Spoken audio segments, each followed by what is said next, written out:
تقوی کیا ہے؟ سلف میں سے کسی نے بہترین انداز میں تقوی کی تعریف بیان کی، کہا ہی الخوف من الجلیل والعمل بالتنزیل والقناعة بالقلیل والاستعداد لیوم الرحیل۔ چار باتوں کے اندر ایک تقوی کی پوری اصطلاح سمجھا دی۔ کون سی؟ کیا سمجھایا؟ ہی الخوف من الجلیل، تقوی کا معنی ہے اللہ تعالیٰ سے ڈرنا، والعمل بالتنزیل، اور قرآن پر عمل کرنا، والقناعة بالقلیل، اور جو آپ کو مل جائے اس پر اللہ سے شکر گزار رہنا، اس پر قناعت اختیار کرنا، والاستعداد لیوم الرحیل، اور قیامت کے دن جو موت کا دن آنے والا ہے اس کی تیاری کرنا۔ ان چار باتوں کا نام تقوی ہے۔ کیا ہے؟ ہی الخوف من الجلیل والعمل بالتنزیل والقناعة بالقلیل والاستعداد لیوم الرحیل۔ اللہ سے ڈریں، قرآن پر عمل کریں، جو اللہ نے آپ کے لیے مقدر کر رکھا اس پر راضی ہو جائیں، اور موت کے دن کی تیاری کریں۔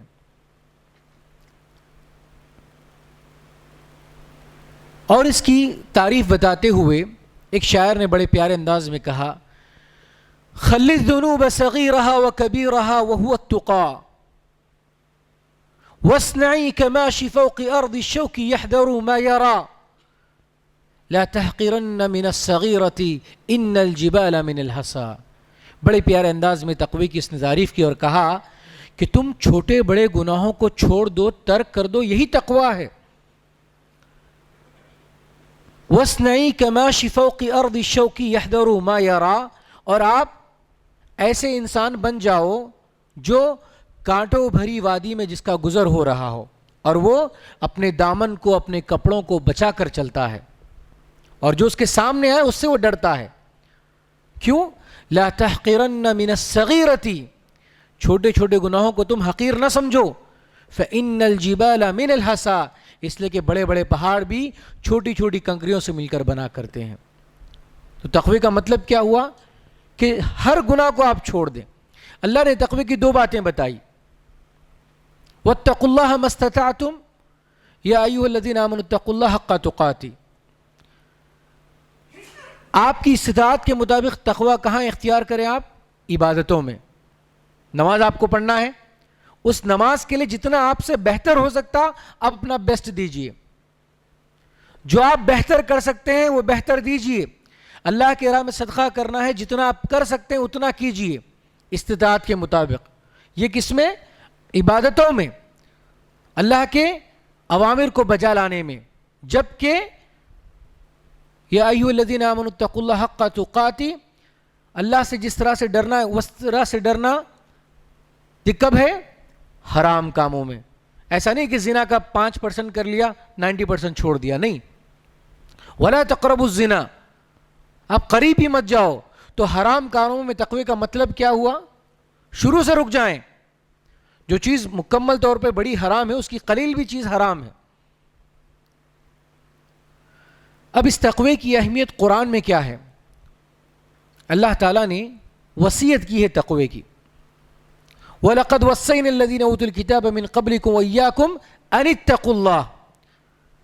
اللہ تعالیٰ نے قرآن میں ہم سے پہلے والی امتوں کو اور ہمیں بھی کس بات کا حکم دیا؟ کس بات کی وصیت کی؟ تقوی کی وصیت کی، تقوی کی وصیت کی۔ اور اللہ تعالیٰ نے جا بجا قرآن میں آپ کو حکم دیا تقوی کا۔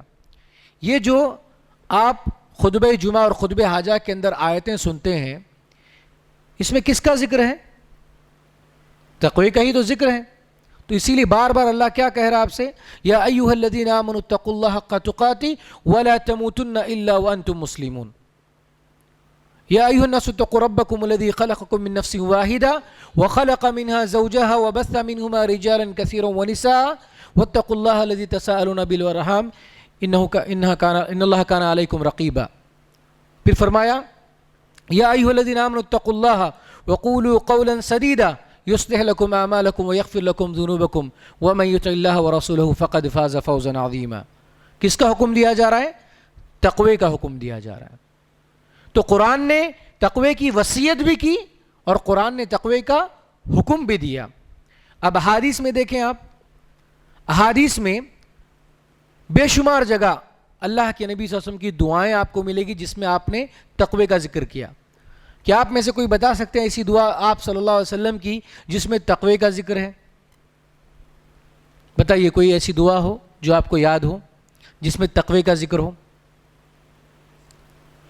جی یاد ہے آپ میں سے ہر ایک کو, لیکن بر وقت کبھی ہمارے ذہنوں میں یہ بات نہیں ہوتی. شاید میرے پڑھنے سے آپ کو یاد آ جائے. اللہم انی اسألک الہدی والتقی والعفاف والغنی. تقی کہتے ہیں تقوی کو. اور میرے بھائیوں, تقوی کا اصل معنی کیا ہے؟ ہم میں سے کوئی ہے جو مجلس میں یہاں بیٹھے ہوئے مسجد میں گالی دینا چاہتا ہو؟ مجلس میں کوئی غلط کام کرنا چاہتا ہو؟ مجلس میں کوئی گانے سننا چاہتا ہو؟ نہیں کوئی چاہتا ہے. تو تقوی کا اصل مسئلہ کب ہے؟ جب رات تاریک ہو جائے, جب پردے گر جائیں, دروازے بند ہو جائیں اور آپ کا موبائل کھل جائے, اس وقت پہ اصل تقوی ہے. اسی لیے کیا کہا؟ وَإِذَا خَلَوْتَ يَوْمًا مِّنَ الدَّهْرِ فَلَا تَقُلْ خَلَوْتُ وَلَكِنْ قُلْ عَلَيَّ رَقِيبٌ. کیا کہا؟ اگر تمہیں زندگی میں کبھی تنہائی میسر آ جائے تو یہ نہ کہو کہ میں تنہا ہو گیا, بلکہ یہ کہو کہ اللہ مجھ پر نگران ہو گیا. قُلْ عَلَيَّ رَقِيبٌ, اللہ مجھ پر نگران ہے. پھر کیا کہا؟ وَإِذَا خَلَوْتَ بِرَيْبَةٍ فِي ظُلْمَةٍ وَالنَّفْسُ دَاعِيَةٌ إِلَى الطُّغْيَانِ فَاسْتَحِي مِن نَظْرِ الْإِلَهِ وَقُلْ لَهَا إِنَّ الَّذِي خَلَقَ الظَّلَامَ يَرَانِي. کیا کہا کہ اگر تمہیں کبھی رات کی تاریکی میں تنہائی میسر آ جائے, بڑے غور سے سنو, اگر رات کی تنہائی میں تمہیں تنہائی میسر آ جائے کیا کرو؟ وَالنَّفْسُ دَاعِيَةٌ إِلَى الطُّغْيَانِ, اور تمہارا یہ دل, یہ تمہارا نفس تمہیں حرام کاری کی طرف بلائے, یہ تمہارا دل تمہیں حرام کاری کی طرف بلائے. فَاسْتَحِي مِن نَظْرِ الْإِلَهِ, اس اللہ کی نگاہ سے شرم کرو, حیا کرو. دنیا میں کائنات میں کوئی ایسی جگہ ہے جہاں اللہ تعالیٰ کی نگاہ نہ ہو, جہاں اللہ تعالیٰ کے نگاہ سے آپ بچ جائیں؟ کوئی اگر جگہ ہو تو بتاؤ وہاں گناہ کر لو. فَاسْتَحِي مِن نَظْرِ الْإِلَهِ وَقُلْ لَهَا, اور اپنے آپ سے کہو, اپنے دل سے کہو کیا؟ ان الذي خلق الظلام يراني, وہ شخص, وہ اللہ تعالیٰ کی وہ ہستی جس نے اس تاریکی کو پیدا کیا, اس اندھیرے کو پیدا کیا, وہ مجھے دیکھ رہا ہے. جب آپ بار بار اس بات کا احساس کرائیں گے تبھی صحیح معنوں میں تقویٰ ہوگا. ورنہ میرے بھائیوں, مسجدوں میں لوگوں کے درمیان شاید ہی کوئی ایسا بدبخت ہوگا جو گناہ کرنا چاہے گا, لیکن جب رات تاریک ہوتے ہیں, اس کی گواہی ہمارا یہ موبائل دے گا. یا تو یہ آپ کے حق میں گواہی دے گا یا آپ کے خلاف گواہی دے گا. اپنے دل سے پوچھیں اس میں کیسی چیزیں آپ کے پاس ہیں. شاید ہو سکتا ہے ہم اس موبائل کی ہسٹری کو ڈیلیٹ کر دیں, ہو سکتا ہے ہم اس کے صفحات کو اس موبائل سے اڑا دیں. کیا ہمارے نام اعمال سے ہم اڑا سکتے ہیں؟ کیا ہم اپنے نام اعمال سے چیز کر سکتے ہیں؟ یقیناً کر سکتے ہیں, اگر ہم اللہ سے سچے دل سے توبہ کریں گے تو. میرے بھائیوں, ہماری زندگی کتنی وقت کی گزر رہی ہے. ایک زمانہ ہوا کرتا تھا کہ جب ہم کسی سے بات کرنے کے لیے, کسی سے ملنے کے لیے ہفتوں مہینوں کا انتظار کیا کرتے تھے, لیکن آج جہاں موبائل ہمارے لیے بہت بڑی نعمت ہے وہیں بہت بڑی زحمت بھی ہے. آپ دیکھیں, اگر اس کے ذریعے اللہ تعالیٰ کی نافرمانی کر رہے ہیں, ایک زمانے میں لوگ گناہ کرنے کے لیے پیدل چلا کرتے تھے, جاتے تھے گناہ تک, لیکن آج گناہ ہمارے ہاتھوں میں ہے, ہمارے جیب میں ہے, ہمارے ایک اشارے پر ہے. تو تقویٰ یہیں پہ بچنے کا نام ہے, تقویٰ یہیں پہ بچنے کا نام ہے. اور پھر اللہ کے نبی صلی اللہ علیہ وسلم نے جو وصیت کی معاذ بن جبل رضی اللہ تعالیٰ عنہ کو, جس میں فرمایا اوصیکم بتقوی اللہ, اس کے بعد کیا کہا؟ اتق اللہ حیثما کنت. جو حضرت معاذ کو آپ نے فرمایا صلی اللہ علیہ وسلم, کیا فرمایا آپ نے؟ اتق اللہ حیثما کنت, جہاں کہیں تم ہو متقی بن کے رہو. صرف مسجدوں میں, لوگوں کے درمیان, بازار میں نہیں, بلکہ تنہائی میں بھی, مجلسوں میں بھی آپ کو کیا کرنا ہے؟ متقی بننا ہے. تو اللہ نے آپ کو وصیت کی, اللہ نے حکم دیا, اس کے ساتھ ساتھ اللہ کے نبی صلی اللہ علیہ وسلم نے تقوی کی وصیت کی اور تقوی کے لیے آپ کو دعائیں سکھائی. تقوی جنت میں لے جانے کا سب سے بڑا ذریعہ ہے. اللہ کے نبی صلی اللہ علیہ وسلم نے ایک حدیث میں فرمایا کہ 2 وجوہات کے سبب لوگ جنت میں جائیں گے. ایک ہے حسن اخلاق اور دوسرا ہے تقوی. جس بندے کے اندر تقوی ہوگا یقیناً وہ جنت کا حقدار ہوگا. اور اللہ تعالیٰ نے قرآن میں تقوی کے متعلق 2 باتیں بتائی ہیں. ایک کہا تقوی کو اللہ تعالیٰ نے لباس قرار دیا, وَلِبَاسُ التَّقْوَى ذَلِكَ خَيْرٌ. انسان اپنے عیبوں کو چھپانے کے لیے, اپنے جسم کو ڈھانکنے کے لیے لباس کا اہتمام کرتا ہے, لیکن میرے بھائیوں اصل لباس تو کون سا ہے؟ تقوی ہے. اسی لیے ایک شاعر کہتا ہے اذا المرء لم يلبس ثيابا من التقى تقلب عريانا ولو كان كاسيا. اگر ایک انسان تقوی کا لباس نہ اوڑھے تو وہ ننگا شمار ہوگا اگرچہ کے کپڑے پہنتا ہو. خیر لباس المرء طاعت ربه, اور انسان کا سب سے بہترین لباس اللہ کی اطاعت ہے. لا خیر فی من کان للہ عاصیا, اس شخص کے اندر کوئی بھلائی نہیں ہے جو بندہ اللہ تعالیٰ کے لیے اطاعت گزار نہ ہو. تو میرے بھائیوں اللہ تعالیٰ نے تقوی کو لباس کہہ کر یہ آپ کو حکم دیا کہ جس طرح سے ایک انسان لباس کے بغیر نہیں رہ سکتا ہے, چاہے وہ کون سی بھی حالت کیوں نہ ہو. اگر انسان جب اس دنیا سے چلا بھی جاتا ہے تو اس کے لباس کا اہتمام کیا جاتا ہے کفن کی صورت میں. جب انسان پیدا ہوتا ہے بے لباس پیدا ہوتا ہے, لیکن پہلے کام کیا جاتا ہے؟ لباس کا اہتمام کیا جاتا ہے. یعنی من المہد الی اللحد, پیدا ہونے سے لے کے مرنے تک انسان کے ساتھ جو ایک چیز رہنے والی وہ کون سی ہے؟ لباس ہے. اگر وقتی طور پہ آپ نکال بھی دیں لیکن آپ چاہتے ہیں کہ آپ کی ستر پوشی کریں, آپ کا لباس کریں, تو جب یہ انسان اپنے جسمانی لباس کا اتنا خیال رکھتا ہے تو اس سے کئی گنا زیادہ بہتر جو آپ کے تقوی کا لباس ہے وہ آپ دیکھیں. آپ یاد کریں کون سی ایسی رات ہوگی جس میں آپ نے تقوی کا لباس اتارا ہوگا, کون سا ایسا دن ہوگا جس میں آپ نے تقوی کا لباس اتارا ہوگا, کون سی ایسی گھڑی ہوگی جس میں آپ نے تقوی کا لباس اتارا ہوگا, کون سے ایسے معاملات ہوں گے جس میں آپ نے تقوی کا لباس اتارا ہوگا, کون سی ایسی تجارت ہوگی جس میں آپ نے تقوی کا لباس اتارا ہوگا, کون سے ایسے زندگی کے معاملات ہوں گے جس میں آپ نے تقوی کا لباس اتارا ہوگا. اللہ تعالیٰ تقوی کو لباس سے تشبیہ دے کر یہ بتانا چاہتا ہے آپ کو کہ آپ ہمیشہ تقوی کا لباس اوڑھے رکھیں.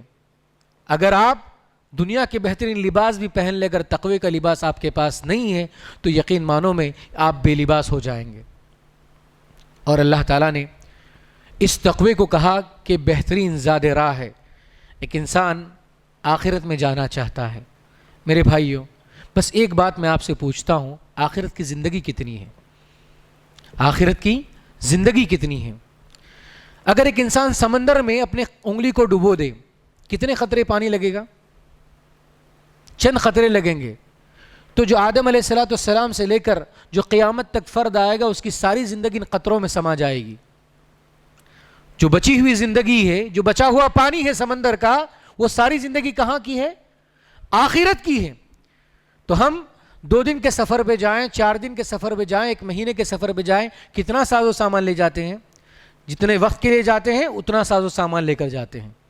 تو آپ کو دیکھنا ہے کہ آخرت کی زندگی جو اتنی بڑی زندگی ہے اس میں یا تو آپ جنتی ہوں گے یا جہنمی ہوں گے. اللہ ہم سب کو جنتی بنائے اور جنت میں بھی پہلے مرحلے میں داخلہ کرائے انشاءاللہ. تو اس کے لیے اللہ نے کیا فرمایا؟ تقوی ایک بہترین زاد راہ ہے. تزودوا فإن خیر الزاد التقوی, کہ تم زاد راہ تلاش کر لو, اپنے لیے آخرت کا توشہ تیار کر لو, کیونکہ سب سے بہترین توشہ, سب سے بہترین زاد راہ کیا ہے؟ تقوی ہے. اور اسی بات کو بتاتے ہوئے ایک شاعر نے کہا تزود من الدنیا فإنک لا تدری, تزود من الدنیا فإنک لا تدری اذا جن لیل هل تعیش الى الفجر. کیا پیاری بات اس نے کہی, کہا کہ تم اپنی آخرت کے لیے, اپنی موت کے لیے توشہ تیار کر لو. کیوں؟ تزود من الدنیا فإنک لا تدری, اس لیے کہ تم نہیں جانتے.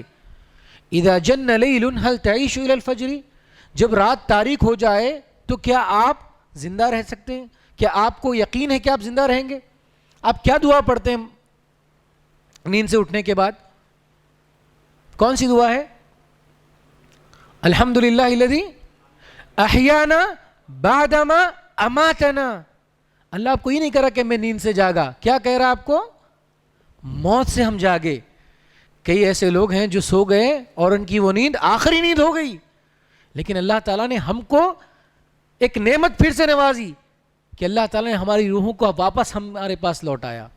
اگر یہ ڈر ہو جائے تو شاید ہم اپنی آنکھیں بند کرنے سے ڈریں، نیند کی آغوش میں جانے سے ڈریں. اسی لیے ہم کیا دعا کر رہے ہیں؟ الحمدللہ الذی احیانا بعد ما اماتنا والیہ النشور.